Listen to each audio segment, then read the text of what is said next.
একেবারেই আঞ্চলিক ভাষায় দাওয়াত দিবেন অল্প সময়। ও আচ্ছা আচ্ছা, আঞ্চলিক ভাষাটা তো কথাটা হইলো আমরা তো নেত্রকোনার মানুষ। আপনারা আইনজে নেত্রকোনা আয়া দেখবেন, খাইবেন, বইবেন। এরপরে পান্তা মুখ আছে, এটাও খাইতে পারবেন।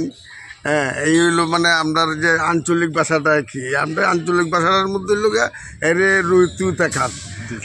আমাদের যে মা বোনটাও আমরা যেভাবে ডাকি, এই সেরি তুই কই আইলি না, এই সেরা তুই কই আইলি না, তোর বাবা তো ডাকতেছে তোরে, এই সেরা কত মানুষ থেকে লেগা। এটা হলো আমাদের মানে আঞ্চলিক ভাষা। বাবারে ডাকি বাজান, বাজান কই বাজান, মেয়ে ডাকে বাবারে বাজান, মারে ডাকে মায়া। এটা হলো আমাদের নেত্রকোনার আঞ্চলিক ভাষা। খুব ভালো লাগলো যে সবুজ ভাই খুব যে মজার মানুষ, অবশ্যই আপনারা এতক্ষণে বুঝে গেছেন। ওনার হাসি দিকে বোঝা যাচ্ছে উনি খুব সাদা মনের মানুষ। ওনার এত বয়স হয়েছে, তারপরে ওনার ছেলে মানুষই কিংবা যে মজা নেয়া শিশু সুলভ এখন আছে। দর্শক, আগামীতে কোনো জেলা গেলে অবশ্যই আপনাদের জানাবো। সে পর্যন্ত ভালো থাকুন।